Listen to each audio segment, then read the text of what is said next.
তাহলে দেখো, আজকে আমরা পড়বো ঢালের বিবর্তন এবং বিকাশ। ঠিক আছে? ঢালের বিবর্তন এবং বিকাশ। বিবর্তন মানে ইভলিউশন এবং বিকাশ মানে হচ্ছে ডেভেলপমেন্ট। এখন এই ঢাল ঢাল বলতে আমরা কি বুঝি? না দেখো, আমাদের পৃথিবী পৃষ্ঠে আমরা বিভিন্ন রকমের ভূমিরূপ দেখতে পাই। কি রকম ভূমিরূপ দেখতে পাই? না, কোথাও পাহাড় দেখতে পাই, কোথাও পর্বত দেখতে পাই, কোথাও মালভূমি দেখতে পাই আর কি, কোথাও সমভূমি দেখতে পাই। এই যে ভূমিরূপ গুলো আছে, যেগুলোর কথা আমি বললাম, সেই ভূমিরূপ গুলোর আমাদের যদি আমরা বিচার করি, তাহলে আমরা প্রত্যেকটাই বিচার করছি উচ্চতার ভিত্তিতে। পাহাড় এক ধরনের উচ্চতা হয়, পর্বত এক ধরনের হয়, মালভূমি হয় বা সমভূমি হয়। ঠিক আছে? এখন এই যে আমরা উচ্চতার যে বিচার করছি, সেটা নির্দিষ্ট একটা লেভেলের সাপেক্ষে। কখনো আমরা সেটাকে মিন সি লেভেল ধরি বা গড় সমুদ্রপৃষ্ঠ ধরি, বা কখনো কখনো আমরা সেটাকে ধরি ডেটাম লাইন। ডেটাম লাইন আমরা সবাই জানি যে একটা কাল্পনিক রেখা। পৃথিবী তো এবড়ো খেবড়ো হয়, এবড়ো খেবড়ো প্রকৃতির, কোথাও উঁচু কোথাও নিচু। তাই জন্য ভৌগোলিকরা বা জিওলজিস্টরা কি করেছেন, পৃথিবীর একটা সামগ্রিকভাবে একটা কাল্পনিক তল হিসেবে, একটা কাল্পনিক তল, একটা কাল্পনিক লেভেল হিসেবে অঙ্কন করেছেন। সেই লেভেলটার উপরে ডিটারমাইন করে বিভিন্ন ভূমিরূপগুলোর উচ্চতা বা বিভিন্ন কৌণিক দূরত্ব, সেগুলোকে মেজারমেন্ট করা হয়। তাহলে আমরা দেখতে পাচ্ছি যে আমরা ভূমিরূপ কিরকম দেখতে পাই, কোথাও এরকম পাহাড় দেখতে পাই, ঠিক আছে, বা কোথাও এটা পর্বত দেখতে পাই, কোথাও ছোট এরকম পাহাড় দেখতে পাই, কোথাও প্লেটু দেখতে পাই, কোথাও সমভূমি দেখতে পাই, একদম সমান্তরাল ভূমি দেখতে পাই। এখন এগুলোর যে আমরা দেখছি, এগুলোর কার কার রেসপেক্টিভে আমরা করছি? হয় মেন সি লেভেল, অথবা হচ্ছে কি এই যে আমাদের ডটাম লাইন আছে, সেই ডটাম লাইনের রেসপেক্টিভে আমরা সেই ভূমিরূপের যে ভাগগুলো, সেই ভূমিরূপের ভাগগুলো করছি। এখন ঢাল বা স্লোপ বলতে আমরা বুঝি এই যে সমস্ত ভূমিরূপ গুলো। এখন ঢাল ছাড়া কোনো ভূমিরূপ হতে পারে না। আমাদের পৃথিবীর পৃষ্ঠে যত ভূমিরূপ আছে, সমস্ত কিছু কিন্তু ঢাল বা স্লোপ আছে। এখন এই ঢাল বা স্লোপের ডেফিনেশন হিসেবে আমরা কি বলতে পারি, বা সংজ্ঞা হিসেবে আমরা কি বলতে পারি? না, সংজ্ঞা হিসাবে আমরা বলতে পারি যে প্রত্যেকটি যে ভূমিরূপ গুলি আছে, সেই ভূমিরূপ গুলি ডেটাম লাইনের সাপেক্ষে, ধরো একটি ভূমিরূপ আছে, আমি সাপোজ ধরছি এই একটি ভূমিরূপ আছে। ঠিক আছে? এই একটি ভূমিরূপ আছে আমাদের সারফেসে। ঠিক আছে? এই ভূমিরূপটি আমাদের এই ডেটাম লাইন আছে। এই ডেটাম লাইনের সাপেক্ষে যে অ্যাঙ্গেল বা যে কোণ সৃষ্টি করলো, তাই তো? তাহলে কি বলছি? আমাদের পৃথিবী পৃষ্ঠে বা সারফেসে যে সমস্ত ভূমিরূপ গুলো আছে, সেই সমস্ত ভূমিরূপ গুলো আমাদের যে ডেটাম লাইন আছে, সেই ডেটাম লাইনের রেসপেক্টিভে যে অ্যাঙ্গেল বা যে কৌণিক দূরত্ব, তোমার হচ্ছে গিয়ে কৌণিক দূরত্ব বের হয়, বা কৌণিক যে মান বের হয়, এখানে মেজারমেন্ট করবো আমরা, তখন আমরা এইভাবে ট্রায়াঙ্গেল পাবো। ঠিক আছে? সেই মেজারমেন্টটাকে, এবারে সেই মেজারমেন্টটা আমাদের হতে পারে স্পট হাইটের উপর ভিত্তি করে, বা হয়তো হতে পারে বেঞ্চ মার্কের উপর ভিত্তি করে। ঠিক আছে? আমরা তো এগুলোই করি। প্লেন টেবিলের সাহায্যে আমরা নর্মালি করে থাকি, কৌণিক দূরত্ব মেজারমেন্ট করে থাকি। তাহলে এই যে প্রসেস গুলো, এই প্রসেস গুলোর সাহায্যে আমাদের কোনো একটা ভূমিরূপের যে অ্যাঙ্গুলার ডিস্টেন্স মেজারমেন্ট করা হয়, সেই এঙ্গুলার ডিসটেন্সটাকেই বলা হয় স্লোপ বা ঢাল। তাহলে প্রত্যেকটি ভূমিরূপের একটি নির্দিষ্ট কোণ থাকবে, কার সাপেক্ষে? ডটাম লাইনের সাপেক্ষে, বা সেই অঞ্চলের যার রেসপেক্টিভে আমি করছি, সেই অঞ্চলটার সাপেক্ষে। ঠিক আছে? তাহলে সেটাকেই আমরা বলছি স্লোপ। এখন এই যে ঢাল ঢাল সৃষ্টি হয় কিভাবে? দেখো, ঢালের যে বিবর্তন এবং বিকাশ, দুটো কিন্তু আলাদা জিনিস। বিবর্তন মানে হচ্ছে ইভলিউশন, আর বিকাশ মানে হচ্ছে তার গ্রোথ বা তার বৃদ্ধি পাওয়া, বা তাকে হচ্ছে গিয়ে আরো হচ্ছে গিয়ে তাকে সুন্দর করা, বা আমরা যেটাকে বলে থাকি হচ্ছে গিয়ে ঢালের যে বিভিন্ন উপাদানগুলো আছে, সেই উপাদানগুলোকে নতুন করে সৃষ্টি করা। তাহলে ঢালের বিবর্তন মানে কি? ঢালের বিবর্তন বিবর্তন বলতে আমরা যেটা বুঝি, প্রাথমিকভাবে যেটা আমরা বুঝি, সেটা হচ্ছে গিয়ে ঢালের উৎপত্তি। কি বলছি? ঢালের উৎপত্তি। কিসের উৎপত্তি? ঢালের উৎপত্তি। এখন এই উৎপত্তি কিসের দ্বারা হচ্ছে? না, এই উৎপত্তি হচ্ছে আভ্যন্তরীণ বা অভ্যন্তরীণ যে সমস্ত প্রক্রিয়াগুলো আছে, ভূমিকম্প বলো, ঠিক আছে, এই প্রক্রিয়ার দ্বারা যখন কোনো একটা ল্যান্ডফর্ম ডেটাম লাইন থেকে বা সি লেভেল থেকে উপরে উঠে যাচ্ছে, তখন আমরা সেটাকে একটা ঢাল বলছি। ঠিক আছে? তাহলে ঢালের উৎপত্তি কিসের মাধ্যমে হয়? আমরা বলতে পারি এখানে বিবর্তনের জায়গায় আমরা উৎপত্তি বলছি। ঢালের উৎপত্তি হয় কোন প্রক্রিয়ার দ্বারা? অভ্যন্তরীণ যে সমস্ত পদ্ধতি আছে সেই পদ্ধতির দ্বারা ঢালের উৎপত্তি হয় প্রাথমিকভাবে। সমুদ্র সমতল থেকে এইভাবে কোনো একটা উঠে গেল, ঠিক আছে? এটাকে বলা হচ্ছে এই যে একটা ভৃগুর সৃষ্টি হলো, এটাই হচ্ছে ঢাল। ঠিক আছে? এটা মেজারমেন্ট যদি করি তাহলে আমরা একটা এইভাবে কৌণিক দূরত্ব পাবো, সেটাই হচ্ছে ঢালের স্লোপটা কিরকম আছে। এবার প্রত্যেকটি জায়গার স্লোপ আমাদের আলাদা, আলাদা থাকে। সেগুলি আমাদেরকে ক্যালকুলেট করতে হয় যে এই জায়গাটার স্লোপ কি আছে, ওই জায়গাটার স্লোপ, সব তো একরকমভাবে স্মুথ হয় না। কোথাও বেশি হয়, কোথাও কম হয়। ভূমিরূপ তো এরকম নয়। ঠিক আছে? ভূমিরূপ হচ্ছে গিয়ে এবড়ো-খেবড়ো টাইপের হয়। তাহলে প্রত্যেকটা জায়গারই কিন্তু অম কৌণিক মান কিন্তু আলাদা, আলাদা হতে পারে। তাহলে আমি বলছি ঢালের যে উৎপত্তি, ঢাল কি প্রক্রিয়ার দ্বারা সৃষ্টি হচ্ছে? না অভ্যন্তরীণ প্রক্রিয়ার দ্বারা সৃষ্টি হচ্ছে। আর ঢালের যে বিকাশ বা ডেভেলপমেন্ট, বিকাশের মানে কি? ডেভেলপমেন্ট। আর ঢালের যে বিকাশ, ঢালের বিকাশ বলতে আমরা কি বুঝি? না স্যার, ঢালের বিকাশ বলতে আমরা বুঝি যে সমস্ত বাহ্যিক শক্তিগুলো আছে, নদী আছে, বায়ু আছে, তারপর হচ্ছে গিয়ে তোমার সমুদ্র তরঙ্গ আছে, বা আরো যে সমস্ত এক্সোজেনেটিক যে সমস্ত ফোর্স গুলো আছে, সেই ফোর্সের দ্বারা এই যে ইনিশিয়ালি যে ঢালটা আমার সৃষ্টি হয়েছিল, সেই ঢালটাকে আরো বিভিন্ন ভাবে পর্যায়িত করা বা বিভিন্ন রূপে রূপ দেওয়া। ঠিক আছে? এটাকেই বলা হচ্ছে ঢালের বিকাশ। সেটা একটা দীর্ঘকালীন প্রক্রিয়া। বিভিন্ন সময়ে বিভিন্ন ঢালের যে তোমার উপাদানগুলো বা এলিমেন্টস গুলো, এই যে এক্সোজেনেটিক যে ফোর্স গুলো আছে বা বাহ্যিক যে শক্তিগুলো আছে, সেই বাহ্যিক শক্তিগুলোর দ্বারা ঢালের বিকাশ হয়। তাহলে এই দুটো জিনিস মনে রাখবে, ঢালের উৎপত্তি বা ঢালের বিবর্তন মানে বিবর্তন মানে সময়ের সাথে, সাথে তার পরিবর্তন হচ্ছে। সেটাকে আমরা বিকাশ বলব। আর অ্যাকচুয়ালি ঢাল যেটা উৎপত্তি হলো সেটা হচ্ছে আভ্যন্তরীণ যে প্রক্রিয়া, সেই প্রক্রিয়ার দ্বারা ঢালের উৎপত্তি হলো। ঠিক আছে? তাহলে আমরা দুটো জিনিস দেখলাম, ঢালের উৎপত্তি এবং ঢালের বিকাশ। হয়েছে? এইবারে আসবো আমরা ঢালের উপাদান। নরমালি ঢালের উপাদান কি? ঢালের অ্যাকচুয়ালি ৪ টি উপাদান, নরমালি কিছু, কিছু বইয়ে ৫ টাও লেখা থাকে। তাহলে ঢালের উপাদানগুলি কি, কি? ঢালের উপাদানগুলি হলো মূলত যখন প্রাথমিকভাবে একটি ঢালের সৃষ্টি হয় তখন শুধুমাত্র ফ্রি ফেজ সৃষ্টি হয়। ফ্রি ফেজ মানে হচ্ছে মুক্ত ঢাল। এইভাবে উঠলো এইভাবে। ঠিক আছে? এই যে এটা হচ্ছে গিয়ে ফ্রি ফেজ। ফ্রি ফেজ মানে যেখান থেকে ফ্রি ফল হবে। উপর থেকে কোন জিনিস তুমি ছেড়ে দিলে সোজা গ্র্যাভিটেশনাল টানে, মাধ্যাকর্ষণ শক্তির সাথে নিচে এইভাবে গড়িয়ে যাবে। ঠিক আছে? এটাকে বলা হয় ফ্রি ফেজ। তাহলে প্রথমে একটি অংশ থাকে, সেটি হচ্ছে ফ্রি ফেজ।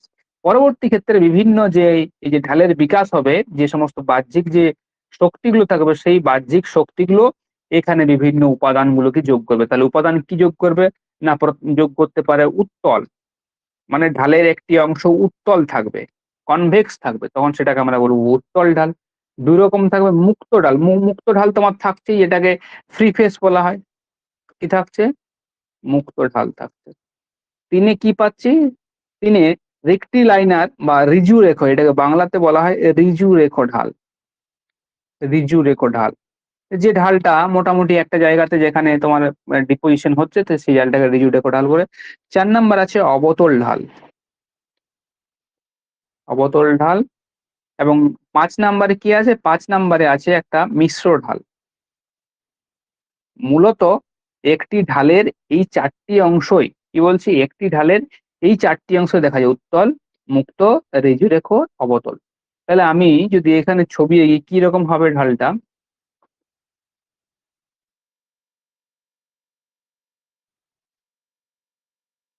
ঠিক এরকম হবে। এটা কি হবে? এটা হচ্ছে গিয়ে দেখো উত্তল না? এইভাবে উত্তল। ঠিক আছে? উত্তল ঢাল। এটাকে বলা হয় উত্তল ঢাল। তাহলে এটা ১ নাম্বার। ২ নাম্বার হচ্ছে ফ্রি ফেজ। তার মানে এখানে হচ্ছে গিয়ে যেখান দিয়ে তোমার হচ্ছে গিয়ে শিলাখণ্ডগুলো একবারে সোজাভাবে পতিত হবে। যেখানে কোনো সঞ্চয় প্রক্রিয়া যেখানে হবে না, ঠিক আছে? সেটাকে ফ্রি ফেজ বলছি, যেখানে পুরো একদম সরে আসবে। আর এখান থেকে যেগুলো উপর থেকে পড়বে, ঠিক আছে? ক্ষয়ের ফলে বা পরিবহনের ফলে, সেখানে কি হবে? এটাকে ভারসাম্য ঢালও বলা হয়। এটাকে কি ঢাল বলা হয়? এই ঢালটাকে বলা হয় ভারসাম্য ঢাল। কি ঢাল বলা হচ্ছে? ভারসাম্য ঢাল বলা হচ্ছে। তাহলে এটাকে বলা হয় ঋজুরেখ ঢাল, বা ইংরেজিতে বলা হয় রেক্টিলাইনার স্লোপ। এবারে কি হবে? এই যে এটা ৩ নাম্বারে, আমি এখানে ৩ নাম্বার দিয়েছি তাই আমি এখানে ৩ নাম্বার লিখলাম। ঠিক আছে? এখানে নরমালি কি হয়? এখান থেকে যে সমস্ত পদার্থগুলো আসছে সেগুলো নরমালি এখানে কম থাকে, মানে অ্যাঙ্গেলটা কম থাকে, তাই জন্য এখানে ডিপোজিশন হয়। ঠিক আছে? ডিপোজিশন হয়।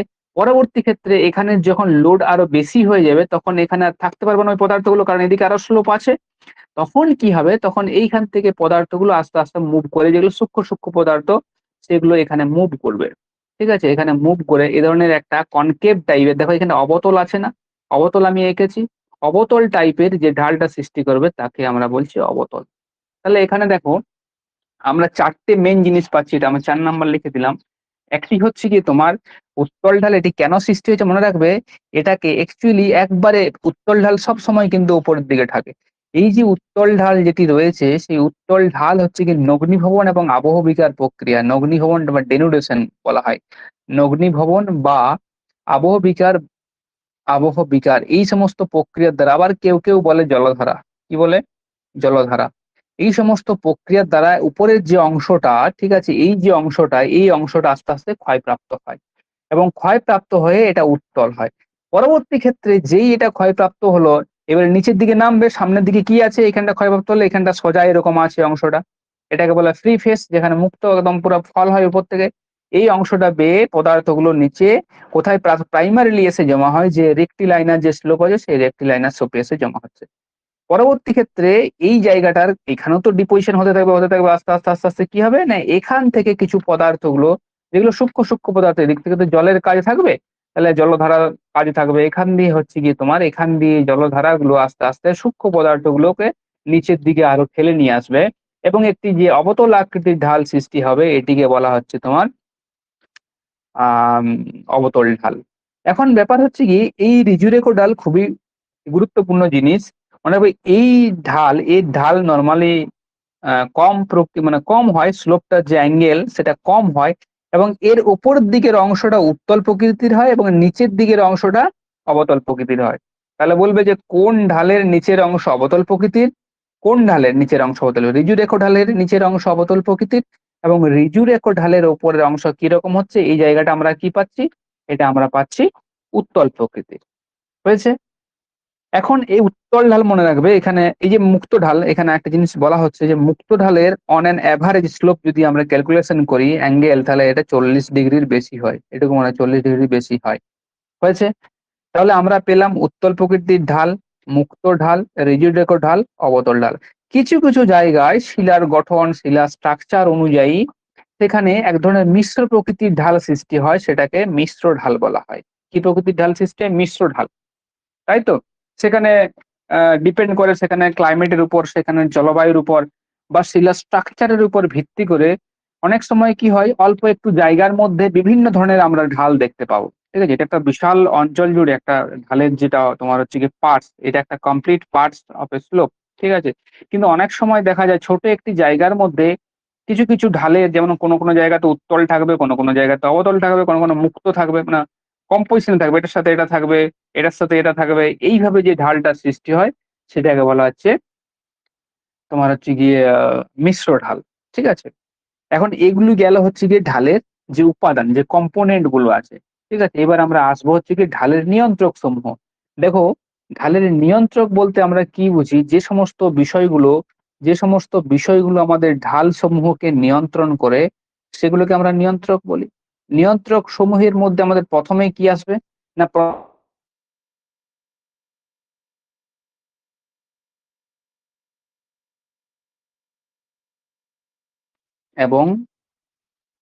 এবং শিলার গঠন।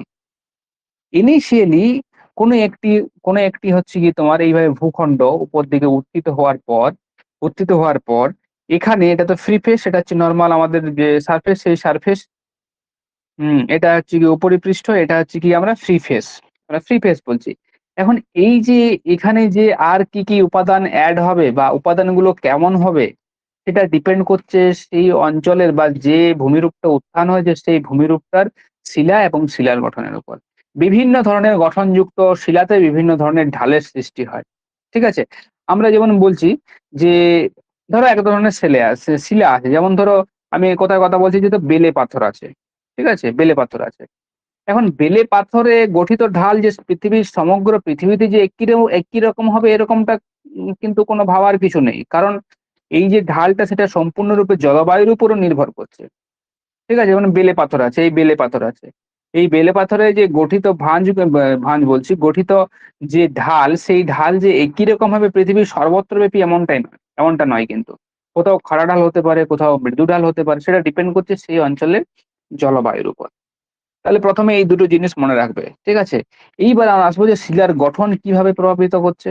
না হচ্ছে গিয়ে ধরো অনুভূমিক যে গঠনযুক্ত শিলা আছে, যেখানে শিলাগুলো কি অনুভূমিক থাকে, মানে পাশাপাশি থাকে, অনুভূমিক থাকে, সেখানে কি ধরনের ঢাল সৃষ্টি হতে পারে? না, এখানে হচ্ছে কি মানে মেসা জাতীয় ঢাল সৃষ্টি হতে পারে। মেসা আমরা জানি যে টেবিল ল্যান্ডের মতো এই ধরনের একটা ভূমিরূপ, সেটাকে বলা হয় মেসা। ঠিক আছে? এই ধরনের ঢাল। যার ২ দিক হচ্ছে কি খুবই ঢাল, মানে ফ্রি ফেস টা খুব তীব্র হয়। এটাকে বলা হয় মেসা জাতীয় ঢাল। এটা হচ্ছে অনুভূমিক যে সমস্ত শিলা গঠনযুক্ত অঞ্চল আছে সেই সমস্ত অঞ্চলগুলোতে।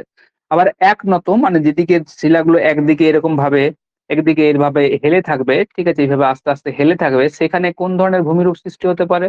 সেখানে কোন ধরনের ভূমিরূপ সৃষ্টি হতে পারে? না স্যার, সেখানে সৃষ্টি হতে পারে কুয়েস্তা। ঠিক আছে? আমরা জানি হগব্যাক আর কুয়েস্তা। একদিকে স্লোপটা হচ্ছে খুবই আস্তে, আস্তে জেন্টেল, একদিকে স্লোপটা খুবই তীব্র গতিতে নেমে গেছে, সেটাকে কি বলা হয়? সেটাকে বলা হচ্ছে কুয়েস্তা। তাহলে আমরা বলতে পারি অনুভূমিক, এটা গেল অনুভূমিক। একনত তো কি হবে? না, একনত গঠনযুক্ত যে অঞ্চলগুলো আছে সেখানে যে স্লোপের স্ট্রাকচারটা হবে সেটা কোন জাতীয় হবে? না, সেটা কুয়েস্তা জাতীয় হবে। মানে একদিক মৃদু, কুয়েস্তা তো আমরা জানি একদিক মৃদু, আরেকদিক হচ্ছে খাড়া ঢাল। কুয়েস্তা জাতীয় ঢালের সৃষ্টি হবে। হুম, এটা গেল। ৩ নাম্বার যদি উলম্ব হয়, কি হয়? উলম্ব যদি শিলার স্তরগুলো উলম্বভাবে দাঁড়িয়ে থাকে, তাহলে কিরকম ঢাল সৃষ্টি হতে পারে? যেমন খাড়া স্লোপ, যেটাকে আমরা ইংরেজিতে স্কার্পমেন্ট বলি। স্কার্পমেন্ট কিরকম খাড়া ঢাল? এইভাবে হবে। তার মানে এই যে থ্রি ফেসটা একবারে তোমার ভৃগুটা এটা থাকবে, সেটা এইভাবে হবে। আমি এটা এইভাবেও হতে পারে। ঠিক আছে? এটাকে বলা হচ্ছে ফ্রি ফেসটা খুব ভার্টিক্যালি থাকবে। তখন সেটাকে হচ্ছে গিয়ে আমরা বলব যে সেটা ভৃগু, খাড়া ভৃগুর সৃষ্টি হবে। কিসের সৃষ্টি হবে? খাড়া ভৃগুর সৃষ্টি হয়েছে। এরপরে দেখো, ধরো শিলার বিভিন্ন ক্ষয় প্রতিরোধকারী ক্ষমতা আছে, বা শিলাস্তরের ঘনত্ব আছে, বা শিলাস্তরের থিকনেস আছে, বা শিলাগুলো কিভাবে তার প্রেজেন্টেশন আছে, সেটার উপর ডিপেন্ড করেও কিন্তু ঢাল বা ঢালের যে উপাদানগুলো সেগুলো কিন্তু নির্ভর করছে। এটা হচ্ছে ১ নাম্বার গেল। ২ নাম্বার নিয়ন্ত্রক আমরা বলতে পারি জলবায়ু। দেখো বিভিন্ন জলবায়ুতে বিভিন্ন ধরনের ঢালের নির্ণয় বা ঢাল গড়ে ওঠে। তাহলে আর্দ্র যদি আমরা জলবায়ু থাকে, দেখো আর্দ্র জলবায়ু অঞ্চলে বৃষ্টি বেশি হয়, ক্ষয়ও বেশি হবে। ঠিক আছে? আর্দ্র জলবায়ু কিন্তু বৃষ্টি বেশি হবে, ক্ষয় বেশি হবে। সমগ্র অঞ্চল জুড়েই কিন্তু এই প্রসেসটা দেখা যাবে।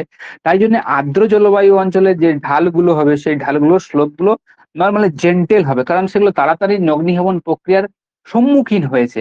এবং যে ২ দিকের ঢাল থাকবে সেটা খুবই মসৃণ থাকবে। ঠিক আছে?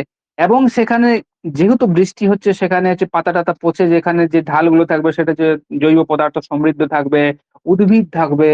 ঠিক আছে? এবড়ো-খেবড়ো থাকবে না। কারণ উদ্ভিদগুলো হেবড়ো-খেবড়ো হতে দেবে না, মৃত্তিকার ক্ষয় হতে দেবে না। তাই জন্যে আমরা আর্দ্র অঞ্চলের যে ঢালগুলো পাবো সেগুলো মসৃণ প্রকৃতির পাবো। মানে স্মুথ পাবো। কি পাবো? মসৃণ পাবো।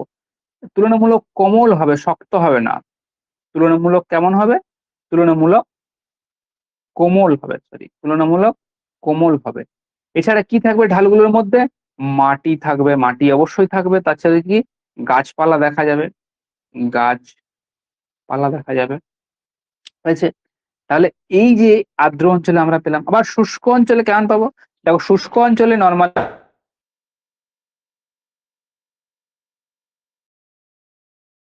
হয়, কোনো অল্প স্থানে ব্যাপক পরিমাণে বৃষ্টি হয়। ব্যাপক পরিমাণে বৃষ্টি হয়, সেখানে বায়ু দেখা যাবে, কর্দম প্রবাহ প্রচুর পরিমাণে। তার ফলে কি হবে? একসঙ্গে বা অল্প জায়গা জুড়ে ওই ক্ষয়টা বিশাল পরিমাণে হবে। তার মানে আমরা পাবো যে ঢালগুলো খুব একটা মসৃণ হবে না, ঢালগুলো এবড়ো-খেবড়ো হবে।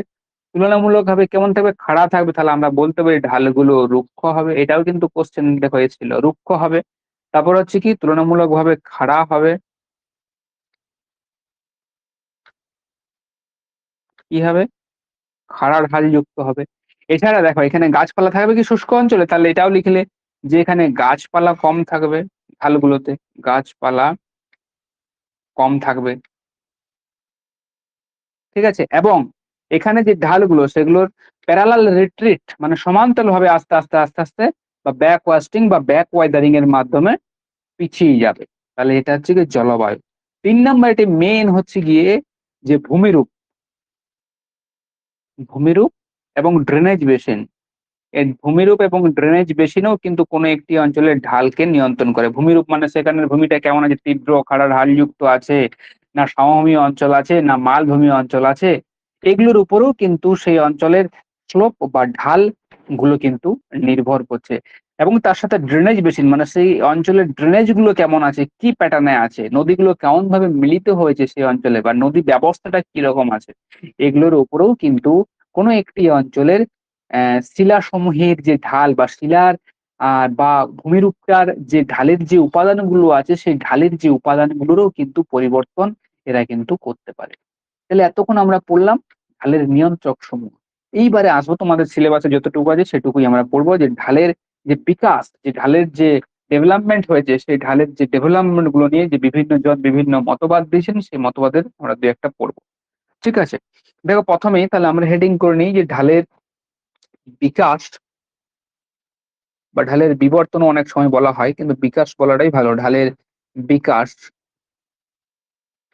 বিকাশ বা বিবর্তন দুটোই আমরা বলতে পারি, কোনো অসুবিধা নেই।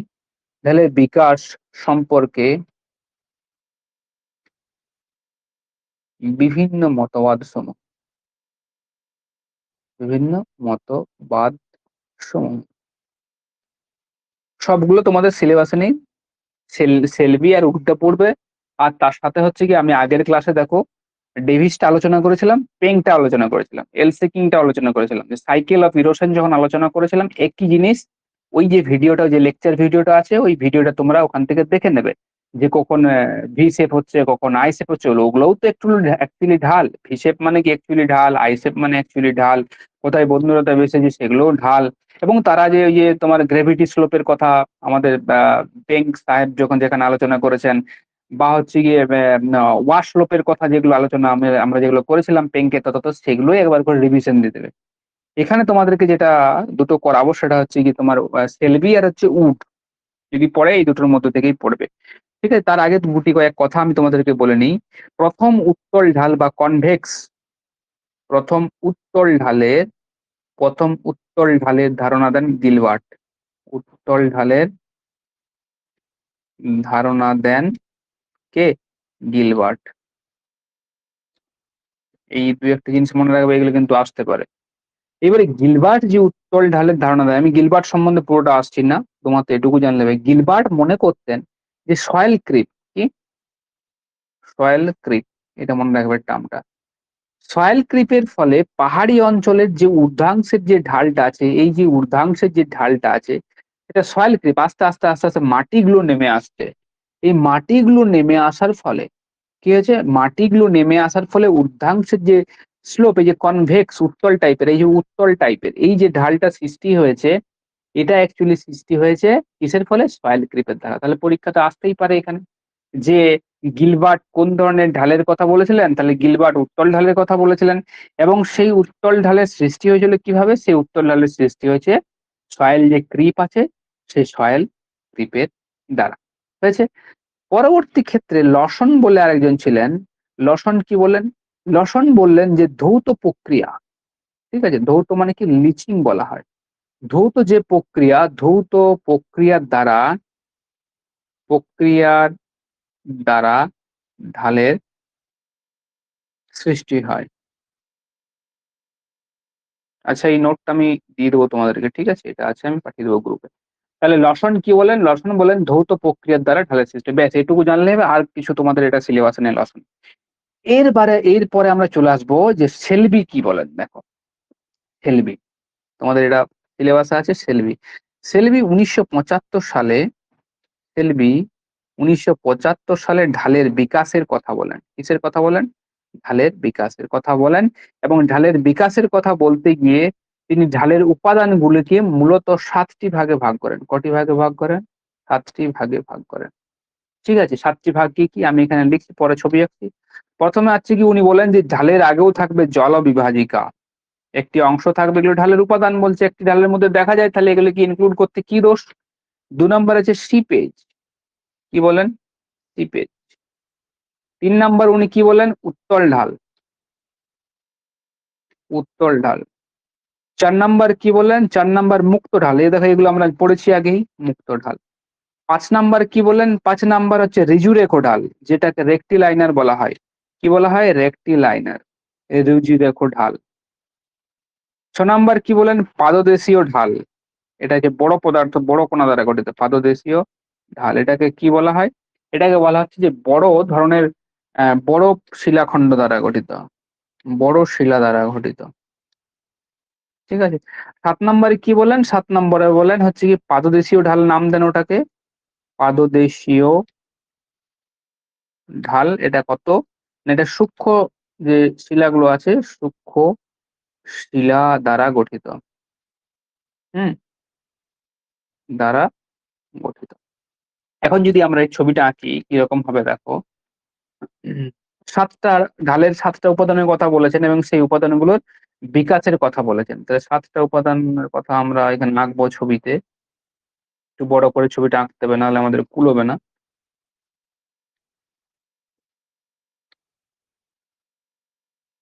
হুম, এই দেখো আমি আগে করি তারপরে বলে দিচ্ছি।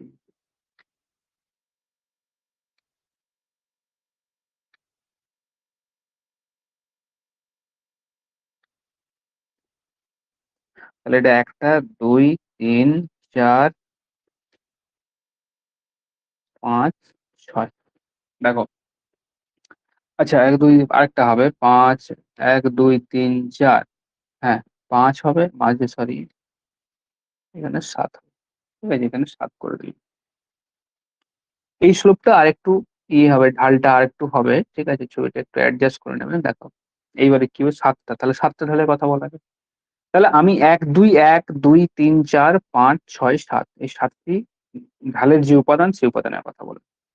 এখন উনি বলেন এই 7টি ঢাল সৃষ্টি হয় বিভিন্ন আবহবিকার বা নদী বা জলের কার্যের ফলে। একটি ঢালের উনি 7টি উপাদানের কথা মেনশন করেছেন। প্রথমে উনি কি বলছেন যে প্রথমের যে অংশটা, যেটা পর্বতের একবারে শিখর দেশে থাকবে, সেটা হচ্ছে গিয়ে জল।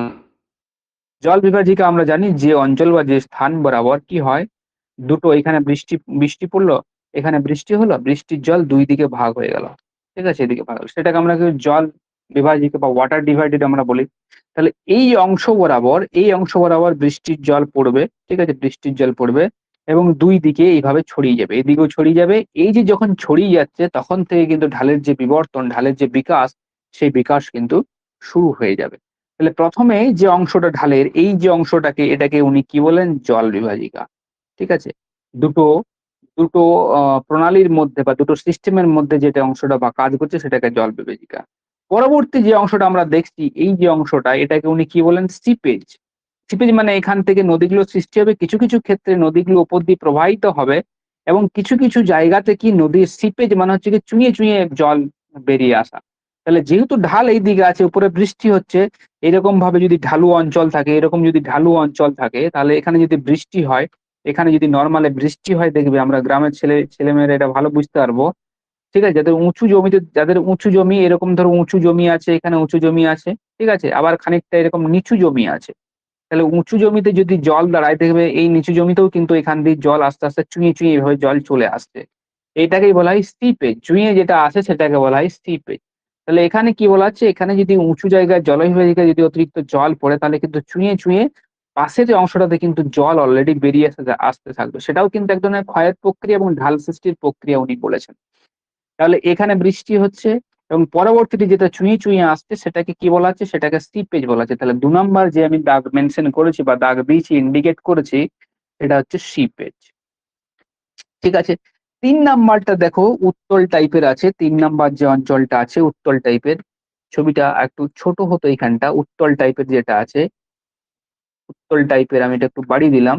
এই যে উত্তল টাইপের যে অংশটা আছে, ঠিক আছে, এই যে অংশটা, এটা আমি একটু বাড়িয়ে দিলাম ছবিটা, তাহলে বুঝতে সুবিধা হবে। এই অংশটা দেখো কিরকম আছে? এইরকম, এইরকম।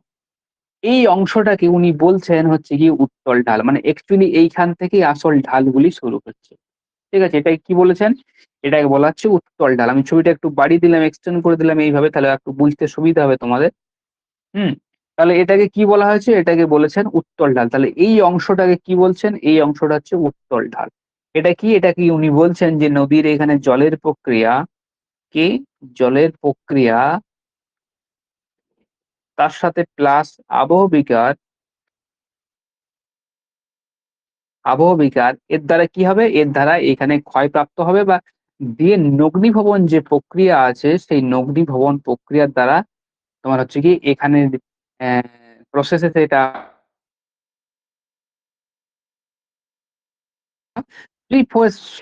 স্লোপ দিয়ে সেগুলো নিচের দিকে নেমে রিজিওরেখো যে ঢাল আছে, সেই রিজিওরেখো ঢালে আস্তে, আস্তে জমতে থাকবে। ঠিক আছে? রিজিওরেখো ঢালে জমতে থাকবে। তাহলে আমরা এখানে ৩ টে ঢাল পেলাম। উপাদান ১ টা, ২ টো, ৩ টে। উত্তল ঢাল পর্যন্ত পেয়েছি। তারপরে উত্তল ঢালের যেটা প্রাইমারি যেটা থাকে, কি বলা হয়? প্রাইমারি সেটাকে বলা হচ্ছে গিয়ে রিজিওরেখো ঢাল। যেখানে কিন্তু ঢালের কোনো আ তোমার হচ্ছে গিয়ে সরি মুক্ত ঢাল যেটাকে ফ্রি ফেস বলা হয়। বারবার রিজিওরেখো বলছি দেখো, ফ্রি ফেস। এটাকে বলা হয় ফ্রি ফেস। ঠিক আছে? Free face. এই বরাবর কিন্তু ডিপোজিশন হবে না। থ্রি ফেজ বরাবর ডালগুলো যে সমস্ত পদার্থগুলো উপর থেকে আসবে সেগুলো গড়িয়ে চলে আসবে কোথায়? এই ৫ নাম্বার যেটা ভারসাম্য ঢাল বলা হয়। তার মানে এখান থেকে যে পদার্থগুলো আসছে সেগুলোকে এখানে এসে ভারসাম্য করছে। কোন দিকে কতটা পাঠাতে হবে সে কিন্তু এই ৫ নাম্বার যে জোনটা আছে তার মানে ৫ নাম্বার জোন কি আছে? ঋজুরেখ ঢাল আছে। সেই ঋজুরেখ ঢালটা কিন্তু ইন্ডিকেট করছে। ঠিক আছে? তাহলে কি হচ্ছে? ফ্রি পেজ দিয়ে সেগুলো পড়ে এখানে জমা হচ্ছে। এখানে যখন জমা হচ্ছে ভারসাম্য যে ঢাল সেটাকে কি বলা হচ্ছে? ঋজুরেখ ঢাল। এখন এখান থেকেও কিছু টুকরি তোমার হচ্ছে গিয়ে শিলাখণ্ড কোন দিকে চলে যাবে? নিচের দিকে আসতে থাকবে। নিচের দিকে এর থেকে তুলনামূলকভাবে ছোট, ছোট যে সমস্ত শিলাখণ্ডগুলো আছে সেগুলো এখানে কিন্তু জমা হবে। তুলনামূলকভাবে এর থেকে ছোট। এই যে এখানে স্লোপটাতে জমা হচ্ছে এটাকে বলা হচ্ছে পাদদেশীয় ঢাল, পেডিমেন্ট স্লোপ। আ তোমার হচ্ছে গিয়ে উইথ বোল্ডার বা পিবেলস বা নুড়ি, ঠিক আছে? নুড়ি দ্বারা এই সমস্ত অঞ্চলটা গঠিত হচ্ছে। এর পরে যে ৭ নম্বর জোনটা যেটা অবতল আকৃতির যে অংশটার কথা উনি বলেছেন সেটা হচ্ছে কি বলছে এখান থেকেও আবার কিছু সূক্ষ্ম পদার্থ যেহেতু এখানে অ্যাক্টিভ আছে ওয়াটার ফ্লো সেজন্য এখান থেকেও কিছু পদার্থ সূক্ষ্ম, সূক্ষ্ম যে সমস্ত পদার্থ আছে সেই সমস্ত পদার্থগুলো আস্তে, আস্তে এখানে অবক্ষিপ্ত হচ্ছে। কোথায় অবক্ষিপ্ত হচ্ছে? এই ৭ নম্বর অঞ্চলে যেটা পেডিমেন্ট স্লোপ যেটাকে বলা হয় এবং সেটা সূক্ষ্ম শিলা দ্বারা গঠিত। ঠিক আছে? সেটা হচ্ছে গিয়ে সূক্ষ্ম শিলা দ্বারা গঠিত। তাহলে এই আমরা সেলবি যে ঢালের যে বিবর্তন, যে বিকাশ এর তোমার বিকাশের মাধ্যমে যে ৭ টি উপাদানের কথা বলেছেন, সেই ৭ টি উপাদান হচ্ছে এই। হয়েছে? এটা হচ্ছে সেলবি। এর বেশি না পড়লেও হবে। ঠিক আছে? এইটা এবার আসো অ্যালান উডের। অ্যালান উড কি বলেছেন দেখো, এই উডেরটা তোমাদের সিলেবাসে আছে। এটাও আছে। ডেভিস স্প্রিং তো আছে, এলসি কিং ওগুলো একবার করে দেখে নিও। ওগুলো আমি আগের ক্লাসে বলে দিয়েছি তোমাদেরকে। ঠিক আছে? Alan Wood, Alan Wood.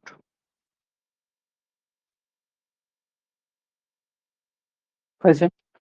Alan Wood কি বলেন? অ্যালান উড বলেন যে ঢালের যে বিকাশ হয়, দেখো ঢালের যে বিকাশ হয় সেই বিকাশ মূলত ২ টি প্রক্রিয়ার মাধ্যমে হয়। ২ টি বিষয়ের উপর নির্ভর করে। ১ম বিষয়টি কি? না ঢালের সমান্তরাল পশ্চাৎ অপসারণ,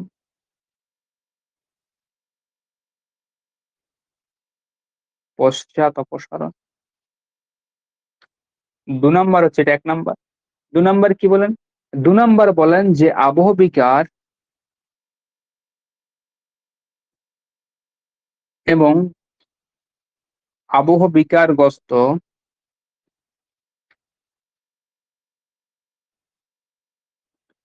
পদার্থের মধ্যে এক সাম্যতা বর্তমান। এই দুটোর ফলে কিভাবে ঢালের যে উপাদানগুলোর সৃষ্টি হয় সেটা আমরা দেখব। তাহলেই কিন্তু বুঝতে পেরে যাবে।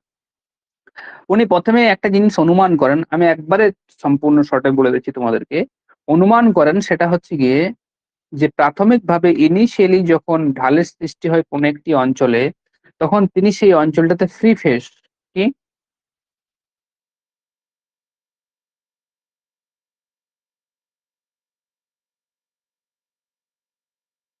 যুক্ত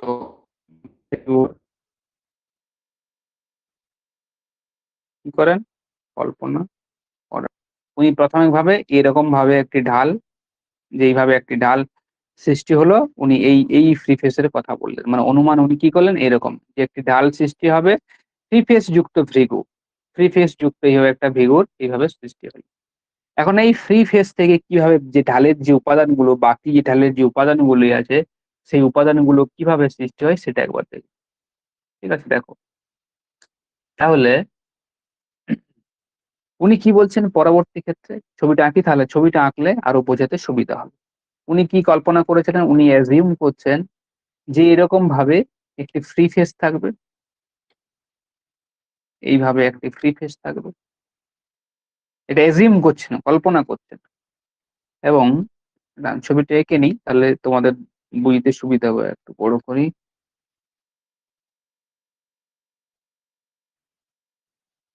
আচ্ছা, এটা এইভাবে বাঁকা থাকবে।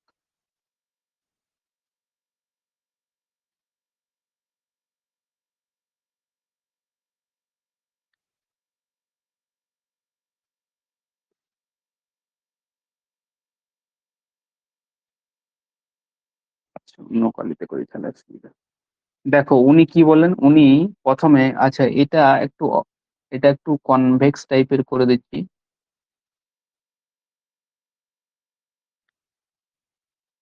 হুম, তাহলে ছবিটা আর একটু হাইলাইট করে দিই তোমাদের কাছে।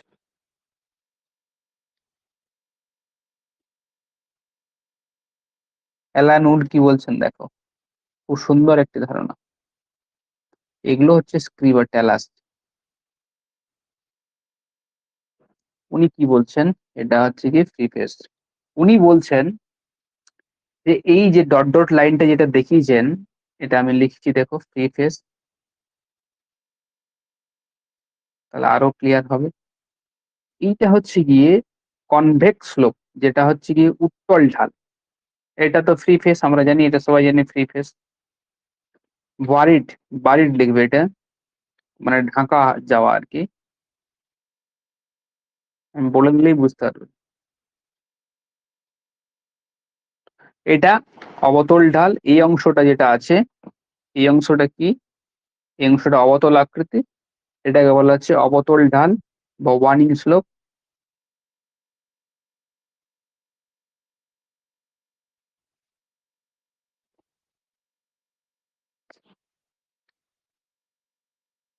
এই অংশটা এটাকে বলা হচ্ছে কনস্ট্যান্ট, কনস্ট্যান্ট স্লোপ। এই অংশটা। আচ্ছা দেখো, এইবারে দেখো ছবিটা। উনি কি বলছেন ওনার মত অনুযায়ী? না, উনি বলছেন যে প্রাইমারিলি একটি এইভাবে ফ্রি ফেস থাকবে, সেই ফ্রি ফেসটি কি হবে? সেইটি ক্ষয়প্রাপ্ত হবে। ঠিক আছে? আবহ বিকারগ্রস্ত হবে। এবং কি হবে? এবং তার সাথে জলের প্রক্রিয়াও থাকবে। আবহ বিকারগ্রস্ত হওয়ার ফলে কি হবে? এই অঞ্চলটা আস্তে আস্তে পিছন দিকে পিছিয়ে যাবে, পিছন দিকে পিছিয়ে যাবে। তার মানে এটা আগে ছিল, এটা ডট ডট দিয়ে যদি করতাম, এটা আস্তে আস্তে পিছিয়ে গেছে পিছন দিকে। এবং কি হবে? এবং পিছিয়ে যাওয়ার ফলে এই অঞ্চলটা, উনি কি বলছেন, এটা আস্তে আস্তে তোমার হচ্ছে এই যে ফ্রি ফেসটা কিন্তু এইভাবেই কিন্তু পিছতে থাকবে। এই যে ফ্রি ফেসটা বড় ছিল, দেখো এখানে ফ্রি ফেসটা ছোট হয়ে গেছে। এই যে ফ্রি ফেস, এই যে ডট ডট দিয়ে এই পর্যন্ত করা ছিল, এই ভূমিটা যদি আমি করি এখানে কেমন হবে? দেখো, এটা যদি করি, প্রাথমিকভাবে এরকম তো ছিল, এরকম ছিল। এটা পরবর্তী কি এই পর্যন্ত চলে এসছে, এই পর্যন্ত চলে এসে এইভাবে হয়ে গেছে। এবং কি হয়েছে? এবং এটা এইদিকে চলে গেছে। এটা অবতল ঢাল সৃষ্টি হয়েছে। এই যে ছবিটা আমি যেটা এঁকেছি, প্রাথমিকভাবে তো এটা ছিল। ঠিক আছে? এটা ক্ষয়প্রাপ্ত হয়ে আস্তে আস্তে পেছন দিকে পিছিয়ে গেছে। মাঝে যেটা একটা কনভেক্স স্লোপ এইভাবে সৃষ্টি হয়েছে।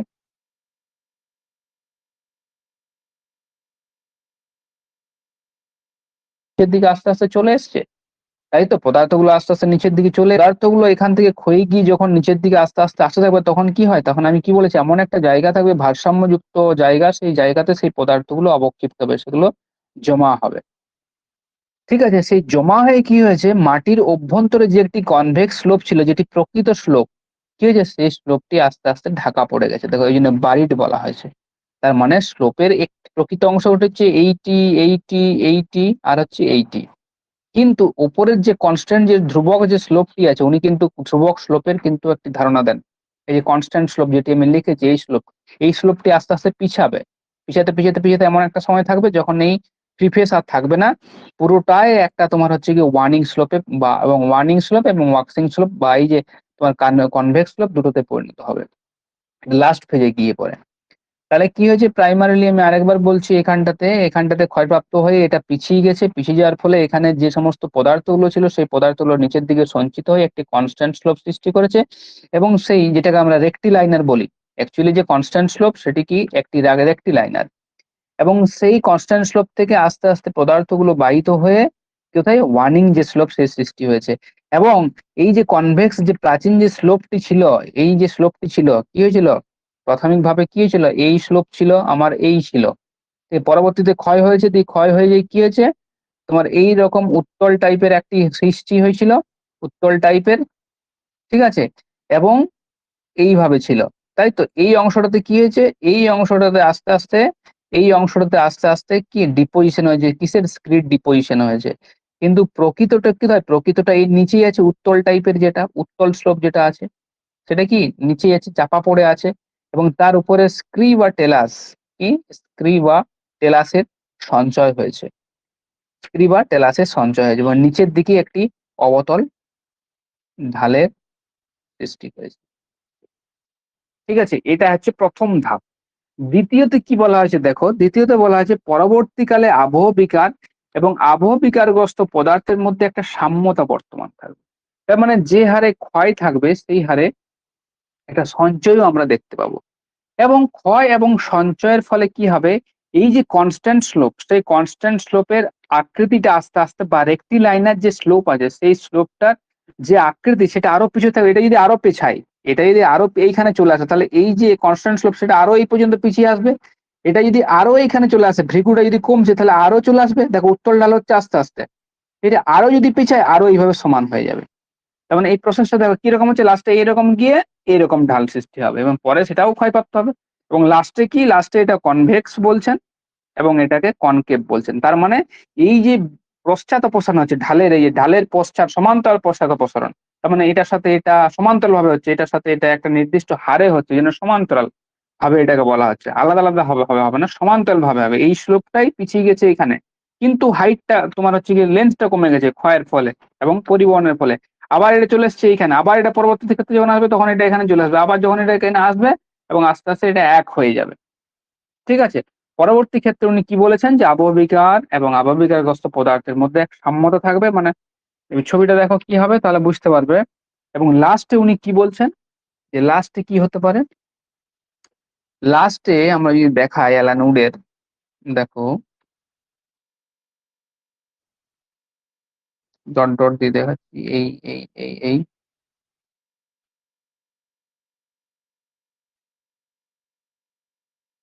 হালকা একটা কনকেভ এখানে থাকবে, পুরোটাই তো কনকেভ আস্তে আস্তে হয়ে যাবে, হালকা একটা কনকেভ এইভাবে নিয়ে যাচ্ছি, যদিও এটা কনকেভের মধ্যে দেখতে লাগছে না, এই পর্যন্ত বাড়ি দিলে কিছুটা হবে,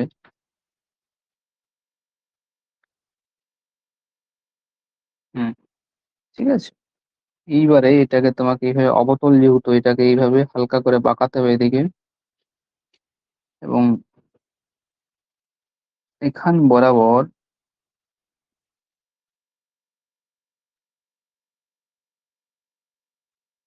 এগুলো সব ডিপোজিশন হয়েছে, ঠিক আছে, ডিপোজিশন এই যে স্লোপটা বেশি লাগছে কিন্তু স্লোপটা আস্তে আস্তে কমবে, এই যে স্লোপটা আছে ঢালটা এটা আস্তে আস্তে কমবে, এগুলো কিসের সঞ্চয় হয়েছে, এটা ডিপোজিশন হয়েছে, বিভিন্ন পদার্থের এখানে ডিপোজিশন হয়েছে, এটা পূর্বের যে ভূমিটা সেটা দেখানো হয়েছে,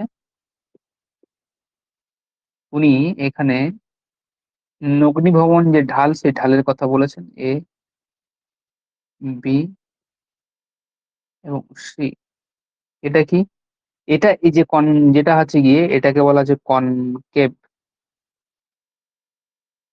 এই যে অংশটা এই পোর্শনটা এই পর্যন্ত আমরা কনকেভ বলবো, ঠিক আছে, এই পোর্শনটা, এই নিচেরটা তো কনভেক্স আছে, নিচেরটা কনভেক্স, নিচের যে অংশটা সেটা হচ্ছে কনভেক্স,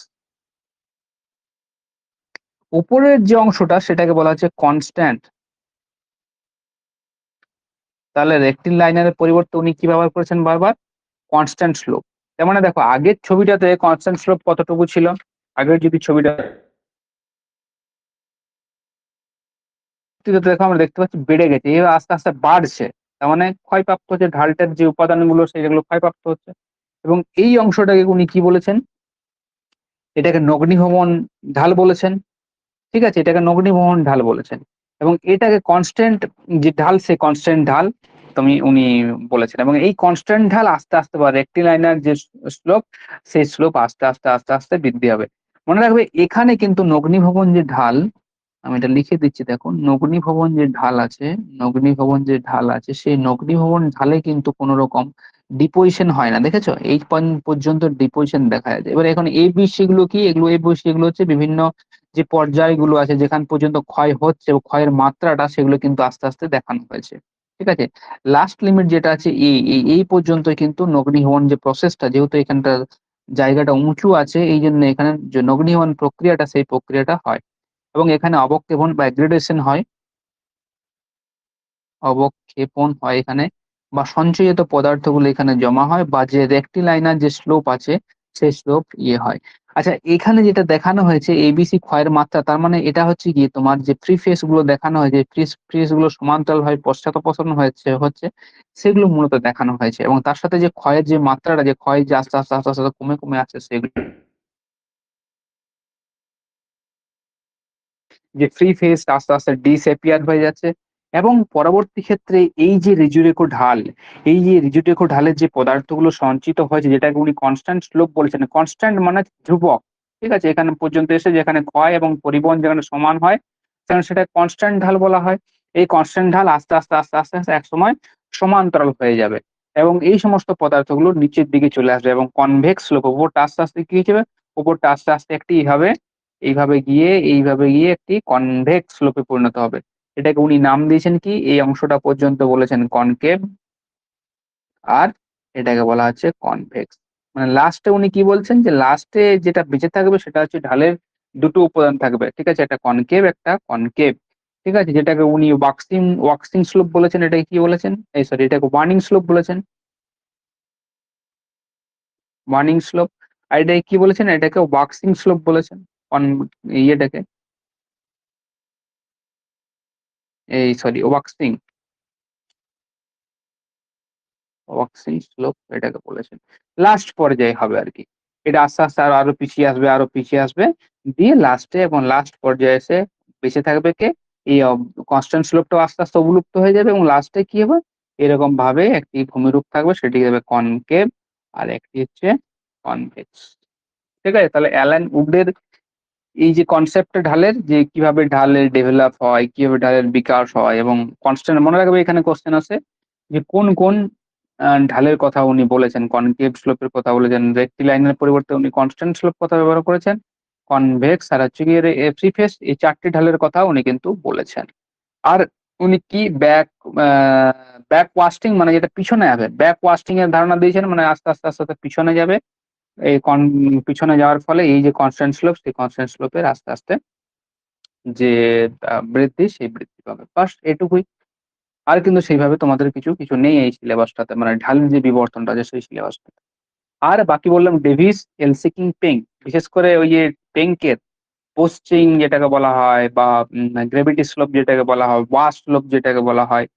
ঠিক আছে? যেটাকে ওয়াল হেলডেনহাং বলা হচ্ছে। এই সমস্ত জিনিসগুলো একেবারে ওখান থেকে দেখতে হবে। তাহলেই কিন্তু হয়ে যাবে। ব্যাস এটুকুই আছে কি তোমাদের ঢালের যে বিবর্তন, সেই ঢালের বিবর্তন।